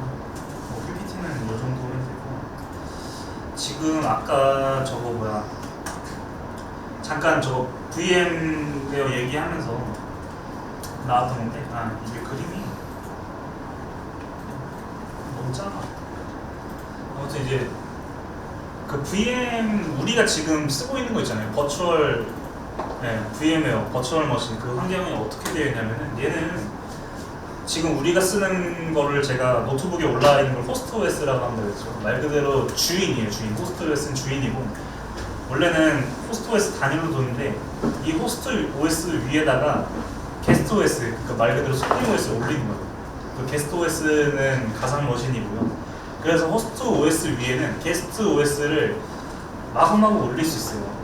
그 자원이, 그 호스트 OS의 자원이 그 허용하는 한도까지는 다 쓸 수가 있거든요. 기본적으로 쓰는 거 외에 나머지는 다 게스트 OS를 쓸 수가 있는데, 보통 그래서 VM웨어 아까 vCenter 얘기를 했죠.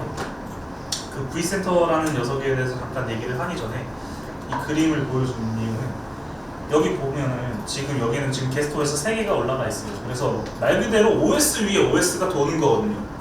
근데 물론 이게 엄청난 돌리성을 보장을 해줘요. 왜냐하면 각각의 OS, 게스트 OS가 가상 머신이기 때문에 이 가상 머신은 말 그대로 가상화된 거라서 이 백업이나 전환이 되게 용이해요. 근데 이 VM웨어라는 회사에서 이 가상화 기술의 거의 정점에 있는 회사죠.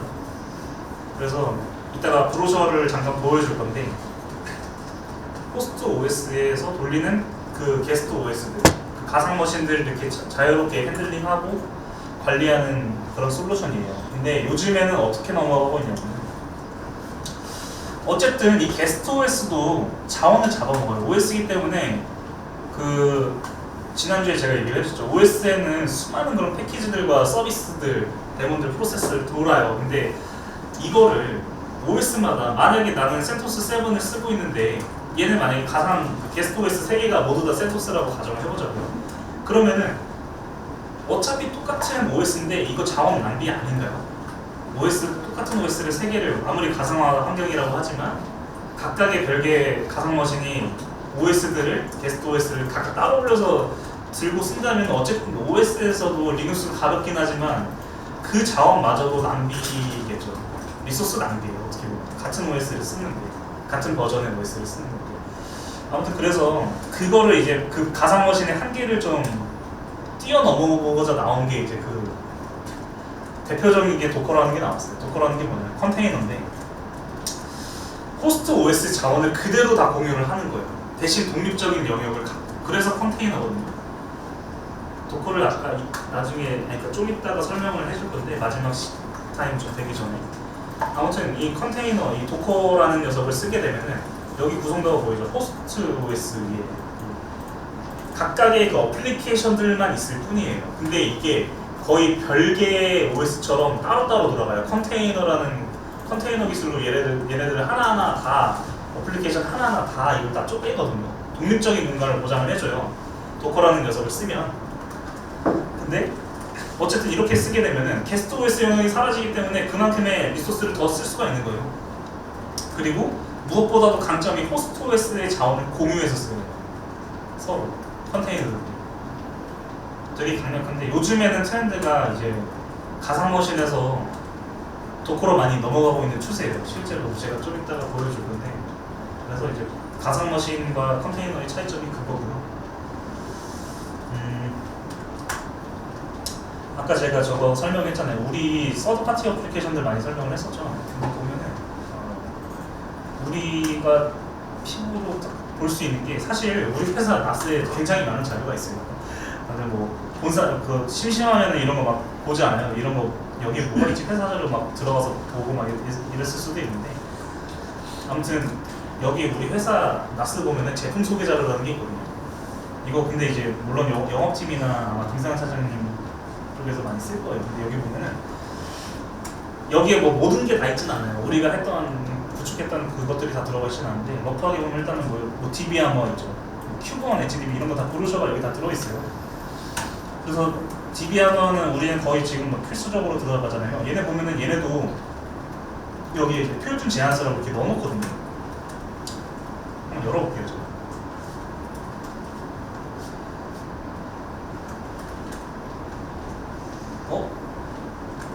페이지에 연결할 수가 없대요. 와이파이가 지금 여기가 405로 붙었는데도 아까 저기서 잘 열렸는데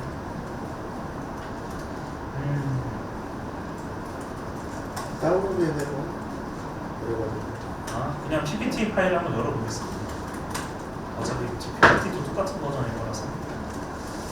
그래서 이제 이런 우리가 실제로 프로젝트 들어가서 서드파티 어플리케이션들 보다 보면은 얘는 또 넘어가지가 않네. 아이고 나스의 편리함을 활용을 못하네. 네, 다운을 받아서 한번 열어봤어요.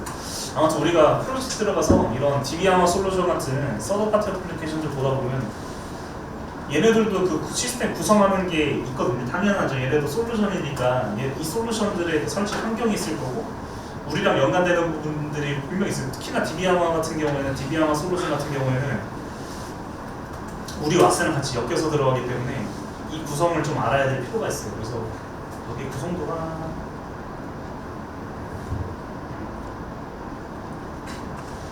제가 아까 잠깐 여기 지금 글자가 좀 뭉개졌는데 이 엣지 서버라는 녀석이 이게 키갈리 서버예요.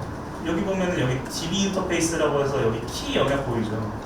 이게 주로 하는 역할이 HDB 서버라는 녀석은 이 DB하마 솔루션에서 키 관리 역할을 해주는 그 키 관리 서버에 설치되는 서비스예요. 그렇게 돼 있고 어플리케이션 서버는 우리 왓스에 올라가는 에이전트거든요. 여기 보이죠? 엣지 에이전트라고 되어 있는 거. 그래서 우리가 쓰는 거는 에이전트는 그 DB하마 엔지니어들이 설치를 세팅을 해주면 우리는 그 API를 가지고 이 API에는 여러 가지가 있는데 그 보통 이제 DB하마 솔루션에 들어가는 API 같은 경우에는 그 언어별로 있어요. 뭐 C, C++, 우리 많이 쓰는 자바 API도 있어요. 그래서 얘를 자바 API로 돼 있으면 얘 JAR로 나와요. 자르 파일로 나오거든요. 그걸 제공을 해줘요. 보통. 그래서 우리는 이 자르 파일을 가지고 우리 메이븐에다가 심어서 빌드를 하고 그 다음에 어플리케이션 서버 올리면은 이 에이전트가 도는 거거든요. 그런 식으로 동작을 합니다. 뭐 큐브원도 거의 비슷해요. 큐브원은 넘어갈게요. 그리고 우리 자주 보는 게 이제 레포팅 툴이죠. 클린 리포트. 아, 이거 다운받은 받지 않으면 아예 열리지가 않네요. 왜 이러는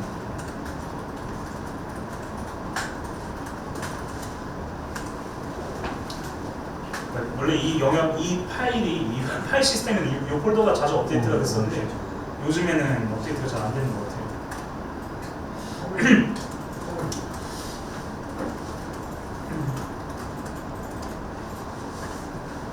그래서 어쨌든 우리가 직접적으로 엮여있는 것들이 이런 것들이거든요. 이제 클린 리포트 같은 경우에도 우리가 지금 이클립스에 심어서 쓰는 거 CRF 파일 있죠. CRF 파일 보는 게 클린 리포트 디자인 이렇게 구성되어 있고, 그 다음에 리포트 서버, AP 서버에 올라간다고 얘기했죠. AP 서버에 리포트 서버 올라가는 형식이고, 그 다음에 이제 브라우저에서 보이는 게 클린 리포트 뷰예요. 그래서 이제 총 3가지 제품이거든요. 구성이 될 때. 리포팅 툴은 되게 심플하게 돼 있어요. 그래서 뭐 리포트 디자이너야 로컬에다 그냥 까는 거고, 실제로 우리가 해야 될 거는 이 클린 리포트 서버 하나 세팅하는 거겠죠.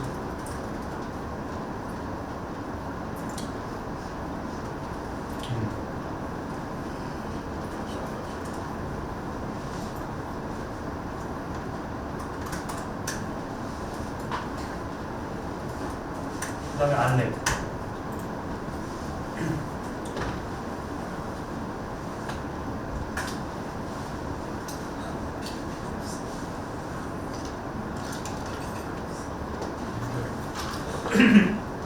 안랩은 제가 많이 보죠. 트러스가. 근데 물론 이거 말고도 제품 많이 있어요, 얘는. 근데 우리가 직접적으로 많이 쓰는 거는 안랩에서 쓰는 건 이제 웹방화벽을 많이 쓰고 있어요. 그래서 이 산에 그 우리 공유 폴더에 되게 볼만한 내용이 많이 있어요.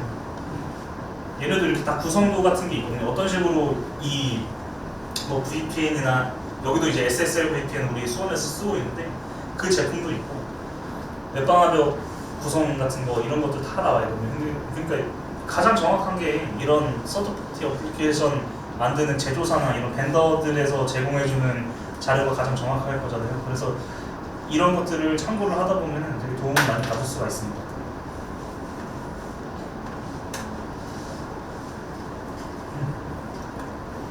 이렇게 되고.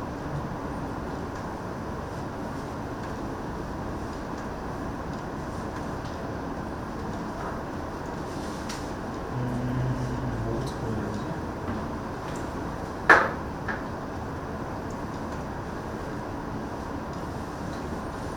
일단은 그 도커부터 보여줄게요. 아까 VM웨어랑 잠깐 설명을 해줬는데 우리 GitHub 많이 쓰죠.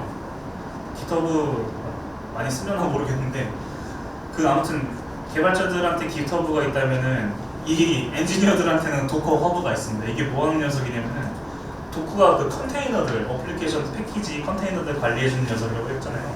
여기에 별의별 게 다 있어요. 도커가 한마디로 말하면은 이 도커 허브에 있는 거는 그 각각의 소프트웨어들에 대한 이미지를 다 떠놓은 거예요. 그래서 이게 어떤 녀석이냐면은 지금 여기에 나와 있는 게 가장 첫 번째 올라가는 게 오라클 DB 엔터프라이즈 에디션이 있어요. 오라클 CBC가 있는데 우리 원래 그 오라클 같은 거 세팅하려면은 우리가 오라클 홈페이지에서 인스톨로 다운받아가지고 압축 풀고 이거 세팅하고 다 했었어야 됐잖아요. 이 도커라는 녀석을 쓰면은, 이 도커 이미지를 쓰면은 이 도커 컨테이너에 올라가는 이미지들을 이미 다 이미지로 이미 설치된 거를 이미지로만 딱 말아서 배포를 하기 때문에 이 도커가 설치되어 있으면은 이 이미지를 도커버에서 바로 다운로드 받아서 그냥 오라클 서비스에 올릴 수가 있는 거예요. 바로 설치 과정이 없어요. 반대로 그러니까 이러면 좀 감이 오죠. 오라클 JDK 같은 거는 뭐 설치 뭐 간단하긴 한데 주로 이제 많이 쓰는 게 DB 종류들, 와스들. 여기 보면은 카테고리가 되게 많거든요. 데브옵스트로 한번 눌러볼게요. 뭐 메인 같은 거. 소나큐브 이거는 뭐 하는 녀석이면 얘는 그 뭐지? 코드 같은 거 린팅 해주는 린팅이 뭐냐면은 이게 뭐 문법이나 이런 거 잡아주는 역 있어요. 품질 관리 도구라고 생각하면 돼요. 소나큐브 같은 경우는. 젠킨스 허드슨 다음에 나온 게 젠킨스거든요. 젠킨스도 있고. 아무튼 이렇게 지금 데브옵스 영역에서 많이 쓰는 것들을 이런 소프트웨어들을 다 원래 설치하고 세팅 잡는데 되게 복잡한 것들 많아요.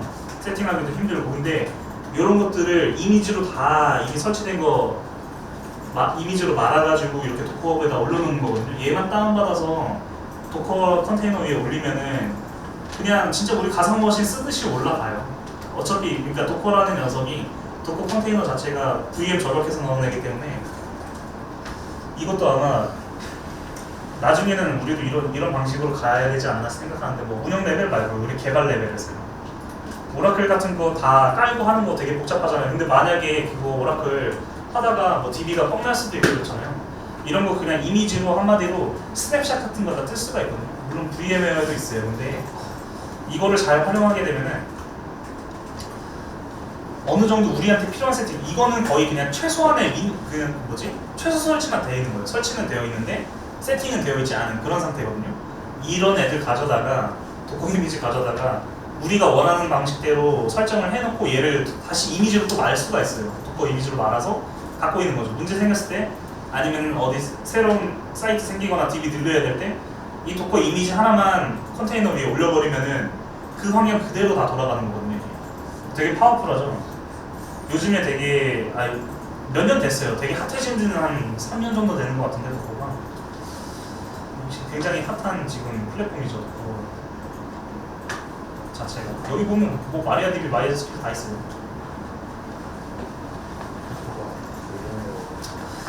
그래서 그 도커라는 녀석이 나왔기 때문에 그 도커를 관리해주는 클러스터가 나왔어요. 왜냐면 도커는 어쨌든 호스트 OS의 자원 하나밖에 못 쓰거든요. 그러면 결국엔 물리적인 장비가 늘어나야 된다는 얘기예요. 도커를 쓰더라도 어쨌든 한정된 자원은 그냥 그 머신 하나에서만 돌릴 수가 있는데 그거를 관리해주는 게 쿠버네티스라고 요즘에는 이게 지금 뜨고 있어요. 모든 플랫폼이나 소스나 서비스들이 다 쿠버네티스 위에서 돌거든요. 이거는 한번 시간 날 때 한번 찾아보세요. 근데 되게 요즘에 핫한 플랫폼입니다. 이 도커 컨테이너를 관리하는 거예요. 그런 게 있고 그 다음에 마이크로소프트 애저. 이게 뭔지 아나요? 마이크로소프트 애저가 어떤 건지 알고 계시나요? 차장님 끄덕끄덕 하시는 애저가 어떤 건지 알고 계시나요? MS 클라우드 서비스잖아요. 네, 맞습니다. MS 클라우드 서비스 플랫폼 이름이 애저라는 플랫폼인데요. 근데 그 클라우드 서비스의 양대 산맥이 있어요. 하나는 말씀하신 것처럼 MS 애저 클라우드고요. 다른 하나는 AWS, 아마존 클라우드 서비스. AWS 양대 산맥인데 얘네들이 지금 경쟁을 아주 출혈 경쟁을 해서 아주 난리가 났습니다. 근데 아무튼 이거를 왜 설명을 하냐? MS가 그냥 OS 만들고 그냥 OS 만들고 오피스 파는 회사인 줄 알았잖아요. 근데 얘네 그런 회사 아니에요. MS가 요즘에 어디까지 발전을 하고 있냐면은 일례로 뭐 그냥 DB 같은 거 하나 봐볼게요. DB에 원래 MS는 MS SQL 서버라고 자기네 자체 DBMS 갖고 있어요. 근데 애저 데이터베이스고 여기 보여요. 포스트그레스 SQL, MySQL, 마리아DB 이런 거 오픈소스 DB들 이제 다 지원하거든요. 오라클 빼고 그건 상용이니까. 이게 지금 여기에 제가 보고 있는 제품의 범주 선택이라고 되어 있는 게 이게 다 마이크로소프트 애저 클라우드 위에서 그냥 바로 불러서 쓸 수 있는 플랫폼들이에요. 그 서비스들이에요. 그래서 그러니까 저는 MS가 GitHub 인수한 것도 되게 충격이었는데 GitHub 인수하고 나서 이런 정책을 좀 본격적으로 펼치고 있어요. 그래서 원래 이제 애저도 그렇고 AWS도 다 돈 내고 써야 되는데 이게 프리티어가 있거든요. 얘네들이 요즘에 출혈 경쟁을 해서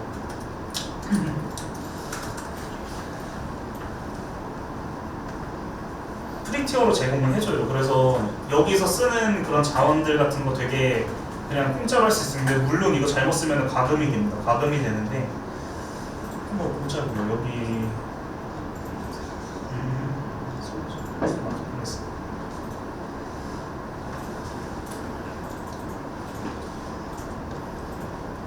여기 우리가 많이 쓰는 뭐 센토스 7 서버를 한번 볼까요?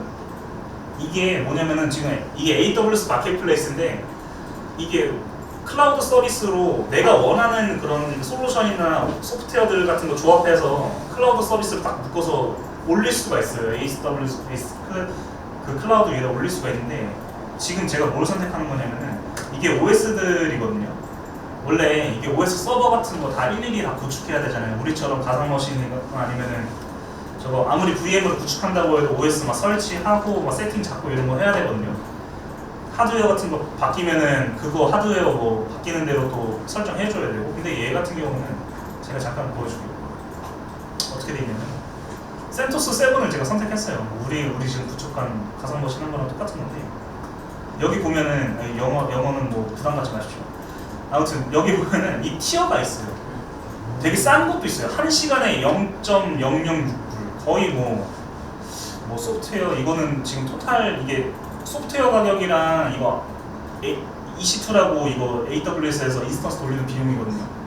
아무튼 1시간에 이것도 안 되고 지금 뭐 100원도 안 하는 거죠. 거의 뭐 원 단위에 가까울 건데 이걸 볼게요. 한번 사양이 나오는데 메모리 1GB에 원 버추얼 코어에서 CPU 코어 하나에 1기가 하면은 이 정도 요금으로 쓸 수가 있는 거예요. 그냥 내 클라우드 서비스가 하나 생기는 거죠. 물론 여기 가면은 가격 되게 비싼 것도 있어요. 여기 보면 30기가에 CPU 26코어짜리. 당연히 가격이 셀수록 더 사양이 좋겠죠. 이거 같은 경우는 메모리 384기가에 코어 CPU 코어만 96개예요. 근데 한 시간에 5,000원짜리. 이런 건 좀 비싸죠. 근데 아무튼 하고 싶은 얘기가 뭐냐면 어쨌든 가상머신이나 저 도커 같은 경우에는 하드웨어에 제한이 있어요. 제한. 내가 갖고 있는 하드웨어의 그 자원의 할당량만큼의 그 제한이 있는데 물론 이제 하드웨어를 늘리면 되겠지만 그게 한계가 있잖아요. 그래서 요즘에 이런 클라우드 서비스가 각광하려는 게 이런 걸 보면서 무슨 생각이 드냐면은 뭐 네트워크 대역 때 봐봐 20GBps예요. 이거 엄청난 거예요. 20GBps 우리는 뭐 평소에 쓸 일도 없지만 이런 거 같은 경우에는 뭐 스토리지는 아니고 뭐 SSD 들어간 옵션들도 있고. 근데 어떤 거냐면은 이런 클라우드 서비스를 보면서 드는 생각은 이제 그냥 하드웨어 자원은 거의 무한하다고 보는 거예요. 무한하다고 보는 거예요. 말 그대로 진짜 무한한 거예요. 그래서 물론 이제 앞으로의 트렌드는 좀 이런 식으로 많이 바뀌지 않을까 싶어요. 이미 근데 좀 대기업들 있잖아요. 인터넷 서비스 기업들 뭐 NHN이나 아니면은 뭐 카카오나 이런 애들 클라우드 서비스를 많이 넘어가잖아요. 아마 우리 회사도 아마 공공이 클라우드 쓴다고 하면은 이런 AWS 클라우드나 MS 애저 클라우드로 넘어간다고 하면 아마 그럴 날이 머지 않았다고 생각을 합니다. 이제 그냥 한정된 하드웨어 이쪽 플랫폼의 그런 시대는 끝날 것 같아요. 아무튼 이런 거는 시간 있을 때 한번 보세요. 되게 근데 뭘 말하고 싶은 거냐면 트렌드가 이렇게 많이 흘러가고 있거든요. 지금 근데 뭐 클라우드 서비스는 좀 뭐 몇 년 뒤에 얘기할 수 있는데 우리 일하는 영역에서는 근데 어쨌든 지금 가상머신에서 컨테이너로 넘어가는 트렌드는 확실한 것 같아요. 왜냐면은 그 V센터 소개를 했는데 부천만 하더라도 지금 44개, 46개 정도의 서버들이 있어요. 근데 오늘 김상환 차장님이랑도 얘기를 해봤는데 우리 사내에도 V센터가 있거든요. 있는데 그거는 스탠드얼론이고 그 물리적으로 개발 서버, 수원 개발 서버 2대 있고 원래 우리가 메인 개발 서버 하나, 보조 개발 서버 하나 해서 총 4대의 물리적인 서버가 있어요. 근데 얘네들을 V센터라는 그 VM웨어 클러스터로 묶으려면은 이 서버 4대면 한 2천만 원 정도 된대요. 그 소프트웨어 가격만 엄청 비싸죠. 되게 툴이 강력한 대신에 그만큼의 비용이 발생하기 마련이거든요. 근데 그래서 제가 생각하는 거는 뭐 앞으로는 이제 그 VM웨어 같은 거는 되게 이제 필요한 그런 영역에서 뭐 고객이 VM웨어 쓰겠다고 하면 쓰는 건데 앞으로는 이런 컨테이너 서버로 많이 넘어가지 않을까라는 생각이 들어요. 뭐 도커 기반으로 많이 넘어가지 않을까. 그래서 이 도커도 한번 써보세요. 되게 쓰는 거 간단하거든요. 가이드도 많고 저 같은 경우에는 로컬에다 그래서 제 PC에는 저기 사무실 PC에는 세팅이 돼 있는데 도커에 오라클 돌리고 있어요. 그래서 오라클이 로컬에다 깔면은 오라클 서비스 무겁잖아요. 우리 이따가 뭐 이번 주에 하면서 아마 느낄 건데 가상머신에다 돌리면 되게 느리거든요. 호스트로 내 거에다가 오라클 클라이언트 깔아도 되게 느린데 얘를 그냥 도커로 이미지로 띄우는 거예요. 그러면은 내가 쓸 때만 껐다가 켰다가 할 수가 있어요. 그게 다 되거든요. 되게 편리하겠죠. 오라클뿐만이 아니라 뭐 웹서버도 마찬가지고. 아무튼 되게 오늘은 뭐 개괄적인 얘기를 했는데 아무튼 일단은 우리가 이번 주에 할 거는 그 3티어로 웨바스 DB 구성하는 게 메인이니까요.